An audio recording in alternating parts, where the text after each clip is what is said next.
Hello students. आज हम SIC का नया वीडियो बनाएंगे। इस वीडियो में मैं आपको एसआईसी स्टार्ट से लेके एंड तक सिखाऊंगा। ओके। और हम इसमें मैक्सिमम एमसीक्यूज को कवर करने की कोशिश करेंगे। ठीक है। तो जल्दी से जल्दी आप लाइक और सब्सक्राइब कीजिए मेरे चैनल को। चलो स्टार्ट करते। ओके चलो let's start. So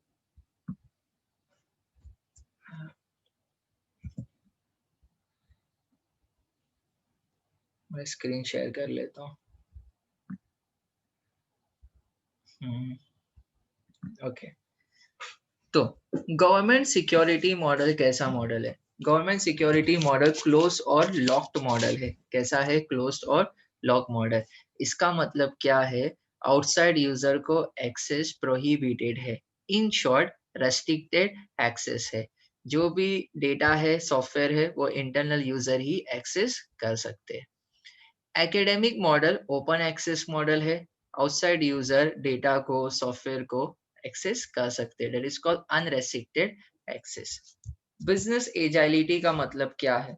business agility का मतलब है, अगर आपने सिक्योरिटी में इन्वेस्ट किया है तो आप आपके नेटवर्क को एक्सपांड कर सकते हो, आप सर्वर्स को इंक्रीज कर सकते हो, डेटा आप इजीली माइग्रेट कर सकते हो, आपको सिक्योरिटी कंसर्न्स कम होंगे, तो आप आपके यूजर से, आपके क्लाइंट से ज्यादा रीच हो सकेंगे। That is called business एजाइलिटी।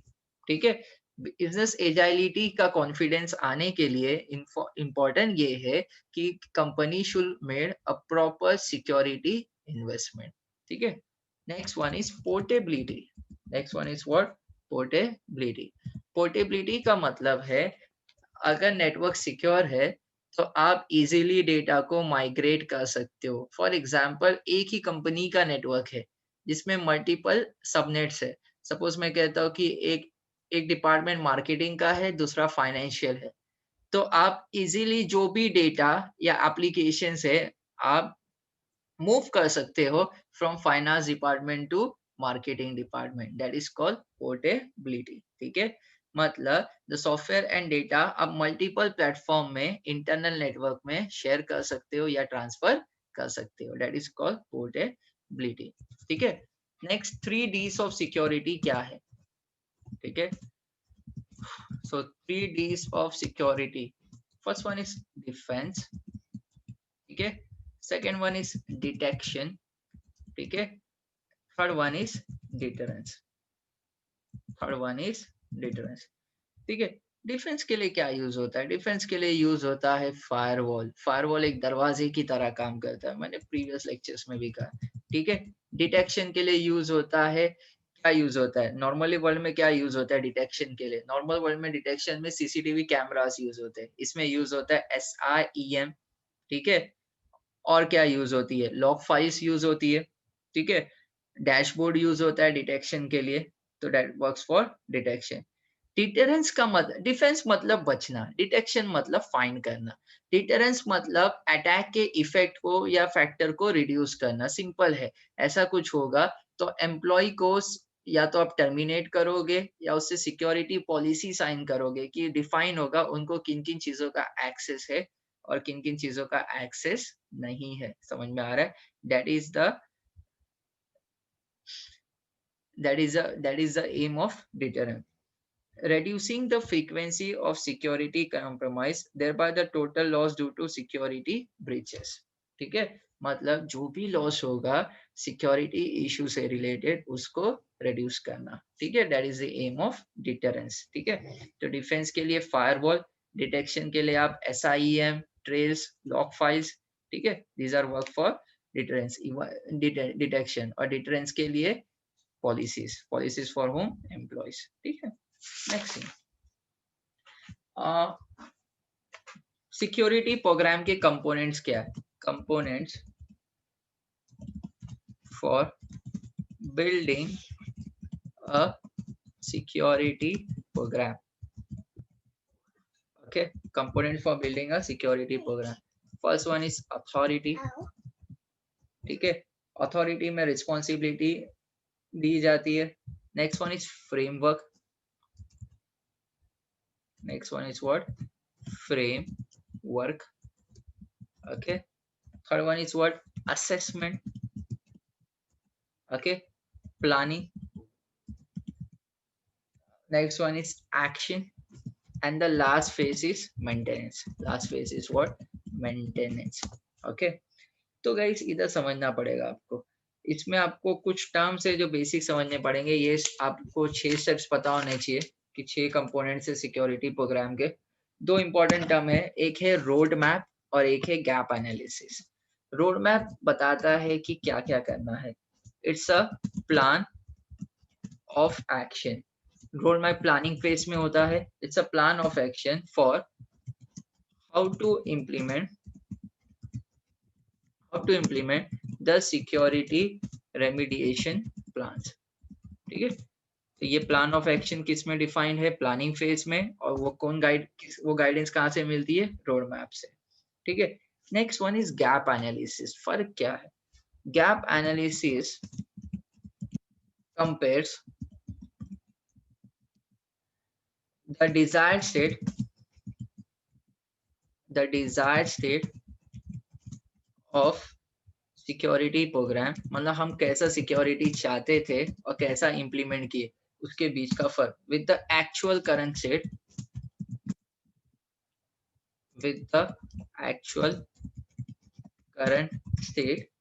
and identifies the differences. ठीक है, that is called gap analysis. Okay, next thing, अगर कोई सिक्योरिटी इंसिडेंट होता है तो करना क्या है? उसके लिए है इंसिडेंट रेस्पॉन्स प्लान। कौन सा प्लान है guys? Incident response plan. Incident response plan क्या होता है? इंसिडेंट रेस्पॉन्स प्लान डिफाइन करता है एक्शन। करना क्या है जब सिक्योरिटी इंसिडेंट होगा? तो defines the action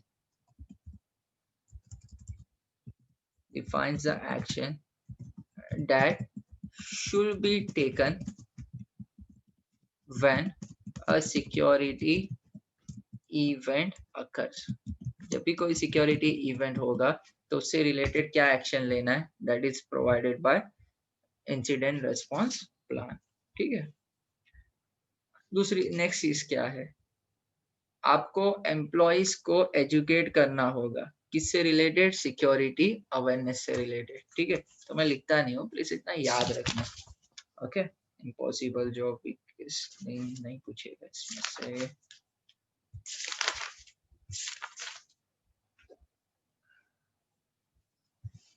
okay, threat क्या होता है?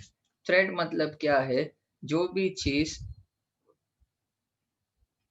कोई भी अटैक या कोई भी चीज जो नुकसान कर सकती है। तो इसमें डेफिनेशन है, threat is a potential attack that could leave the door open for a hacker to break confidentiality, integrity, availability.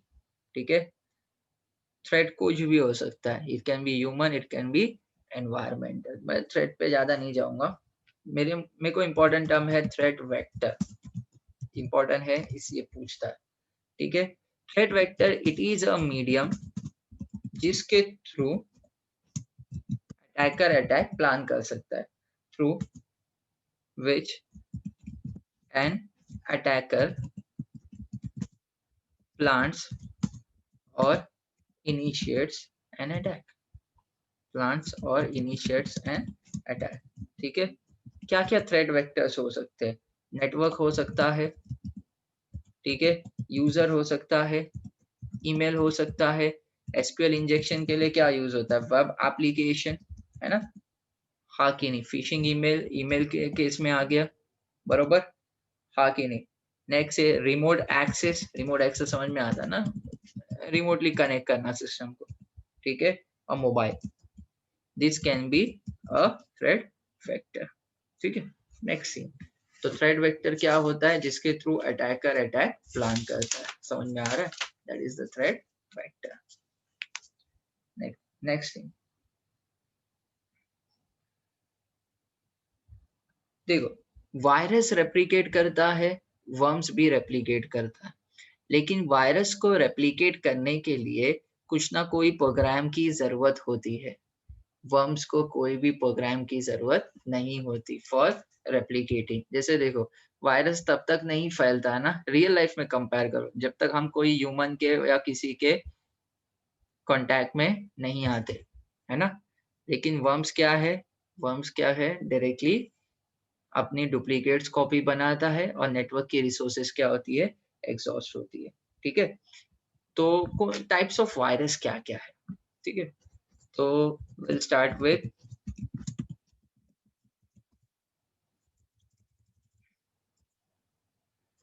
Types of virus. Boot sector virus. Boot sector virus booting के वक्त एक सेक्शन होता है that is called MBR, master boot record, उसको infect करता है। Master boot record, booting समझ में आता है ना, जब हम किसी को मास्टर बूट रिकॉर्ड इसको इन्फेक्ट करता है। ठीक है, that is boot sector virus. Okay,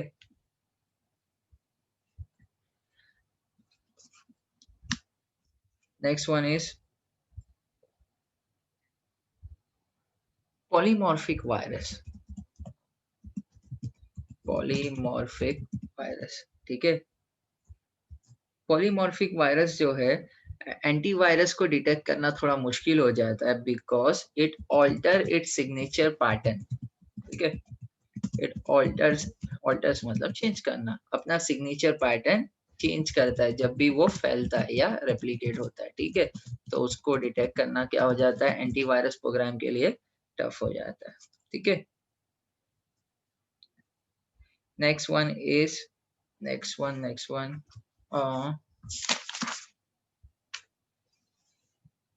worms. Worm क्या होता है, जो खुद से रेप्लिकेट करते। ठीक है, worms replicate itself, it does not require any host program. ठीक है, मैं वायरस के बारे में भी लिख देता हूँ, वायरस भी रेप्लिकेट होता है, वायरस रिक्वायर्स कोड और प्रोग्राम टू एग्जीक्यूट या टू रेप्लिकेट, कोड और प्रोग्राम टू रेप्लिकेट। ठीक है, समझ में आ रहा है, ये फर्क है वायरस और फॉर्म में। नेक्स्ट वन,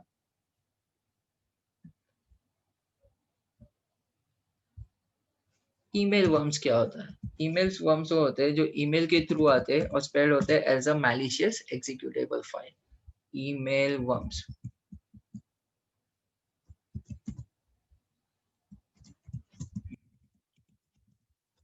एक minute, sorry,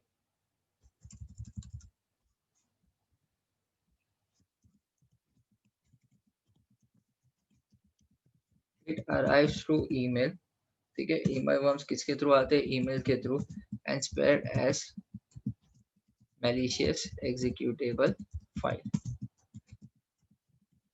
spread as malicious executable files। ठीक है, ये एक्टिव कब होते हैं, जब यूजर उस फाइल को ओपन करेगा। Next, bot worm. Bot worm क्या करते हैं, बॉट वर्म कंप्यूटर को अटैक करते हैं, टर्न देम इनटू ज़ोंबीज। क्या करते हैं bot worm, attacks computer, okay, and turn them into zombies.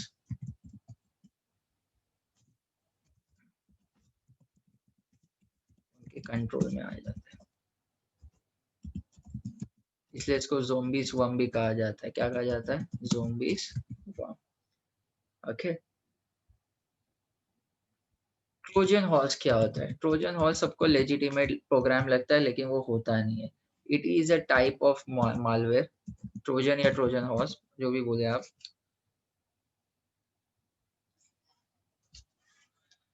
It is a type of malware. Malware में सब आते हैं, virus, worms, Trojan, that is often described as, जो लगता क्या है, लेजिटिमेट सॉफ्टवेयर है। ये जिस सब सिस्टम में जाएगा तो उसकी इंफॉर्मेशन सामने वाले कंप्यूटर को देता है। ठीक है, और वो सिक्योर इंफॉर्मेशन भी लीक हो सकती है। ओके, तो ट्रोजन बेसिकली थोड़ा स्पाई की तरह काम करता है, सोशल इंजीनियरिंग टेक्निक, मतलब बेवकूफ बना के किया जाता है। ठीक है, ये डिलीट भी कर सकता है, डेटा को ब्लॉक कर सकता है, मॉडिफाई कर सकता है, कॉपी भी कर सकता है, और कंप्यूटर की स्पीड को डिस्टर्ब भी कर सकता है। रिमोट एक्सेस ट्रोजन क्या है, आरएटी, रिमोट एक्सेस ट्रोजन एक मालवेयर प्रोग्राम है जो बैकडोर जो पीछे का दरवाजा बना देता खोल देता है, जिससे आप एडमिनिस्ट्रेटर के राइट्स हासिल कर सके।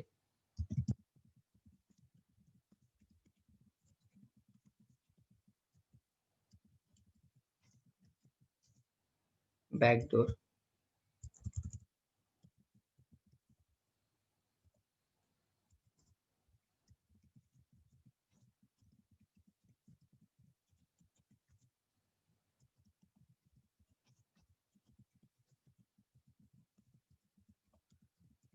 ठीक है, next one.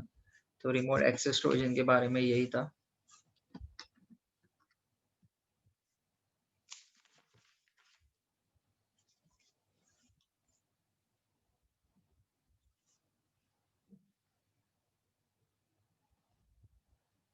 Next thing guys, DDoS attack क्या है?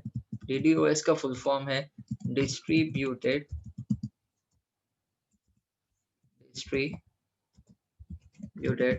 Denial of service. इंग्लिश में डिनायल का मतलब होता है मना करना।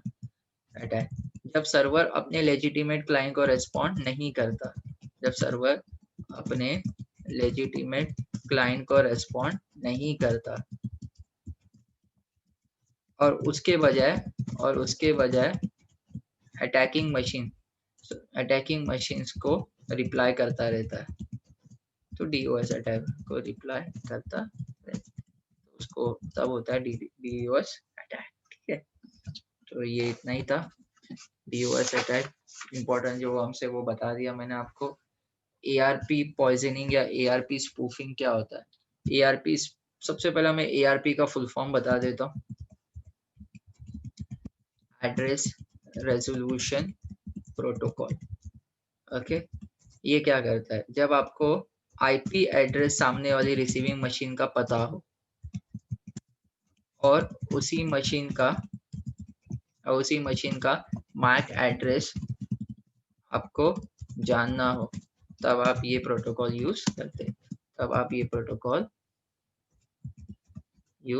करते। ठीक है, जब आपको आईपी एड्रेस पता हो और मैक एड्रेस जानना हो, ठीक है, तब यूज होता है एआरपी प्रोटोकॉल। ठीक है, इसमें एआरपी प्रोटोकॉल भी आता है एमआईटीएम कैटेगरी में, दैट इज कॉल्ड, बहुत कुछ है इसमें पढ़ाने के लिए, man in the middle attack. ARP poisoning में होता क्या है? एआरपी प्रोटोकॉल स्टेटलेस होता है। स्टेटलेस का मतलब है याददाश्त नहीं होती। तो कोई भी अननोन सिस्टम अपना मैक एड्रेस दे देता है और सेंडिंग मशीन अपने एआरपी टेबल में उसकी एंट्री कर देता है, क्योंकि उसको याद ही नहीं रहता। अब वो एंट्री होने के बाद ये क्या करता है कि जो भी पैकेट जाएगा वो उससे होकर जाएगा अटैकिंग मशीन को, तो वो डिलीट कर सकता है, मॉडिफाई कर सकता है, हरकत कर सकता है। सिंपल।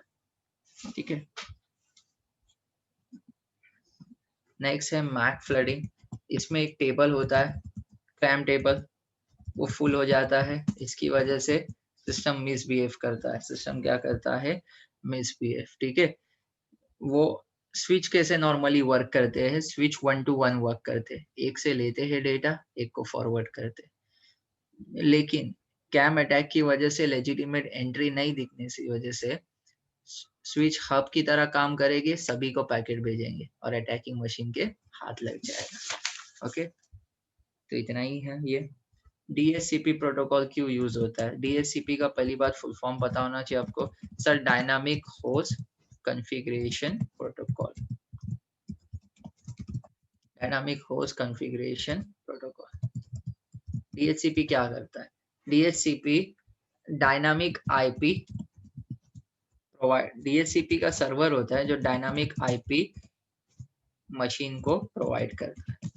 डायनामिक आईपी मशीन को क्या करता है? प्रोवाइड करता है। कौन?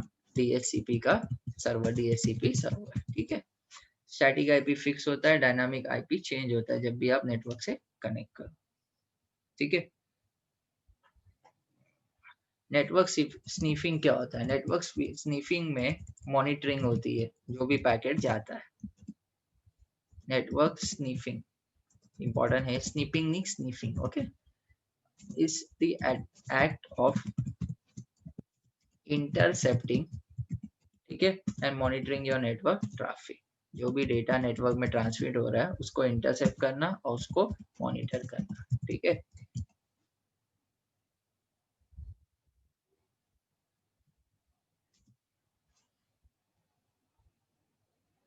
ट्रैफिक।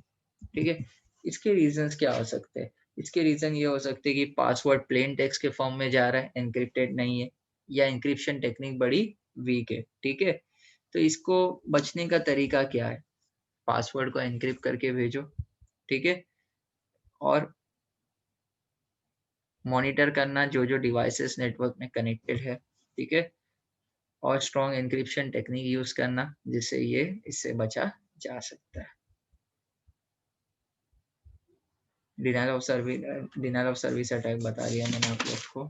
थोड़ा आगे बढ़ते हैं।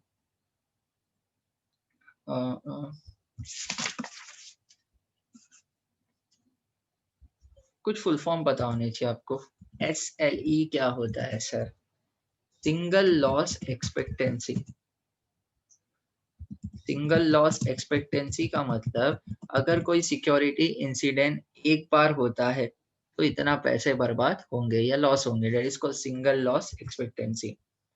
ठीक है, ARO का फुल फॉर्म क्या होता है? Annual rate of occurrence.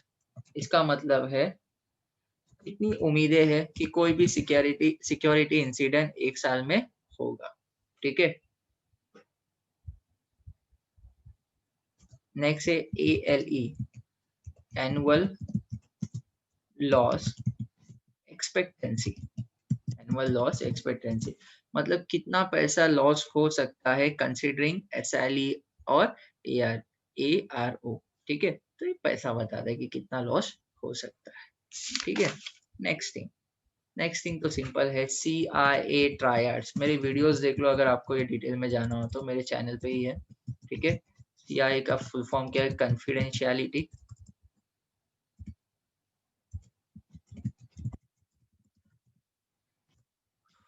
Integrity, ठीक है, availability.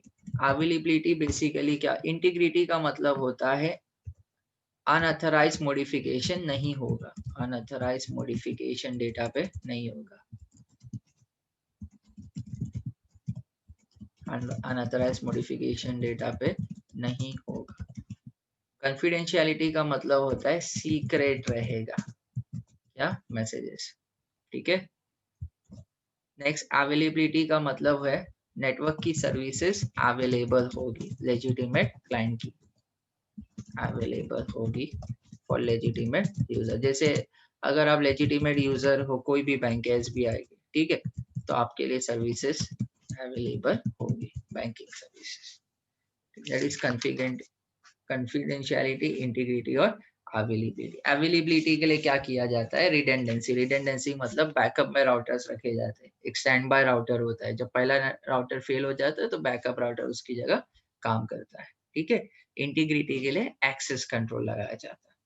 Next one is defence models. ठीक है, डिफेंस मॉडल्स में पहला मॉडल है लॉलीपॉप। ठीक है, खास करके इसका ये पूछता है कि इसको दूसरा नाम से क्या कहते हैं? Perimeter security, perimeter security.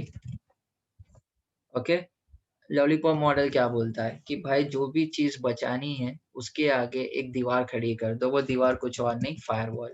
Example simple है, अंदर एक ये जैसे आप एक लॉलीपॉप का एग्जांपल ले लो, अंदर सॉफ्ट पार्ट को एक्सेस करने के लिए आपको हार्ड पार्ट को चीव करना होगा, चबाना होगा। ठीक है, आगे नहीं, सेम कॉन्सेप्ट है फायरवॉल का।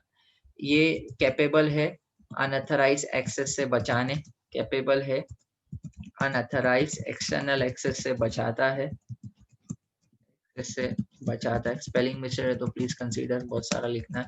ठीक है, और अनऑथराइज एक्सेस से तो बचाता है बट इनकेपेबल है इंटरनल अटैक से। ठीक है, फिर आता है ऑनियन मॉडल, जो कि मस्त मॉडल है, मल्टी लेयर सिक्योरिटी देता है या मल्टीपल लेयर सिक्योरिटी। ठीक है, ऑनियन मॉडल जैसे ऑनियन है, ऑनियन की लेयर्स को पील ऑफ करते हैं तभी हम ऑनियन के ईटिंग पार्ट को एक्सेस कर सकते हैं। ठीक है, तो इसमें क्या क्या यूज होता है फॉर सिक्योरिटी? एक्सेस कंट्रोल, चलो एक्सेस कंट्रोल भी लगा दिया। ठीक है, जो सिक्योरिटी डेटा है वो एनक्रिप्टेड फॉर्म में जाएगा, सिक्योर डेटा यानी साइफर टेक्स्ट के फॉर्म में।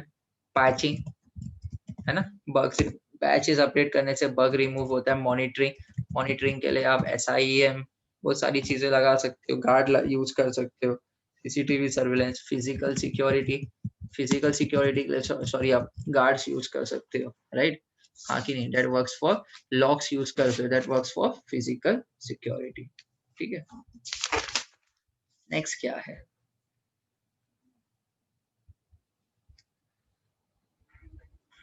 अगर आप तो सिक्योर चाहिए तो एक टेक्निक है पासवर्ड प्रोटेक्टेड बूटिंग। दूसरी क्या है? ऐसे तो बहुत सारी है। डिसेबल करना बूटिंग, किसमें से? USB स्टोरेज डिवाइसेस से, ठीक है?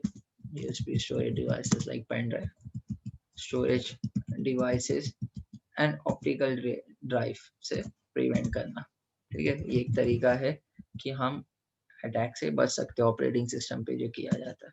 Optical drive will prevent boot vector, मतलब जिससे जैसे मतलब बूटिंग के वक्त जो क्या बोलते हैं वायरसेस वगैरह आते हैं उससे प्रिवेंट बूट वायरसेस,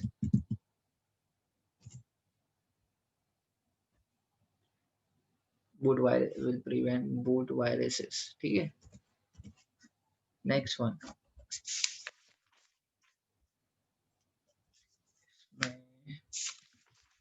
क्या है? MCQ के लिए इनफ रहेगा। Okay, next one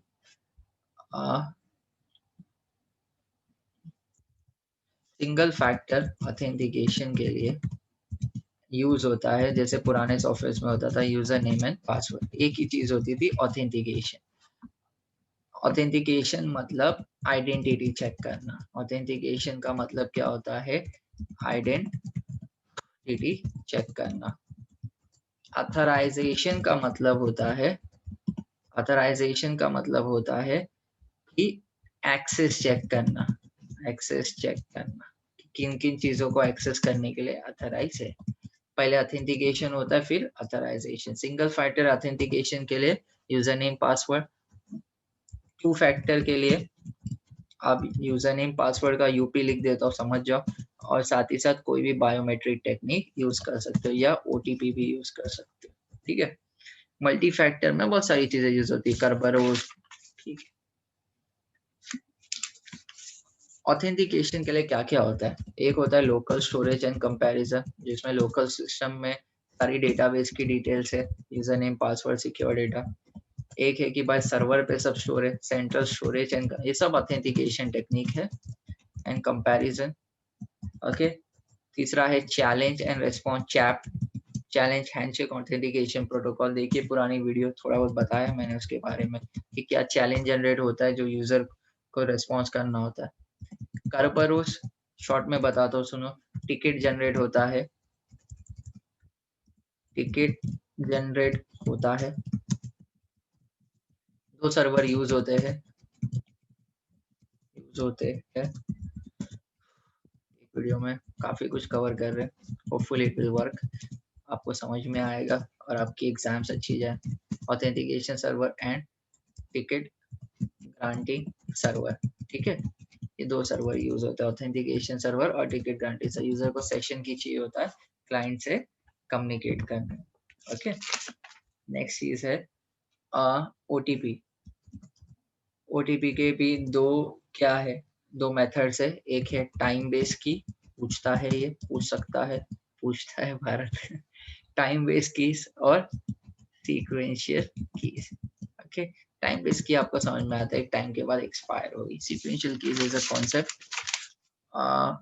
next is what? Authorization. एक होता है role base authorization. Role base authorization में आपके जॉब रोल के मुताबिक आपको एक्सेस दिया जाता है, लेकिन इसकी इंपॉर्टेंट चीज है इसके रूल्स, ओके? जैसे क्लर्क को अपनी चीजों का एक्सेस होगा, मैनेजर को अपनी चीजों का एक्सेस होगा, राइट? 3 प्राइमरी रूल्स क्या है? कोई भी नया एम्प्लॉय आएगा उसको सबसे पहले आपको रोल असाइन करना होगा, रोल असाइनमेंट की भाई क्या क्लर्क मैनेजर या जो भी है, ठीक है? रोल अथराइजेशन, फिर उस रोल की परमिशन सेट करनी होगी। सपोज वो क्लर्क है तो क्लर्क किन किन चीजों को एक्सेस कर सकता है। फिर परमिशन अथराइजेशन, इसका मतलब ये चेक करना कि वो ही चीजों का एक्सेस उसको दिया गया है या वो कर रहा है जो उसको ग्रांटेड है। ठीक है, नेक्स्ट क्या है, यूनिक्स। यूनिक्स मतलब जैसे लिनक्स, लिनक्स में फाइल परमिशंस क्या क्या होती है। तो यूनिक्स में फाइल परमिशन क्या क्या है, रीड, रीड मतलब आप चेक कर सकते हो कंटेंट, ओके। राइट मतलब आप मॉडिफिकेशन चेंजेस कर सकते हो। एग्जीक्यूट मतलब आप कोई भी प्रोग्राम को एग्जीक्यूट रन कर सकते हो। और डिनाइड मतलब कुछ भी नहीं कर सकते हो, मना कर दिया, ओके। हाँ कि नहीं। Next thing,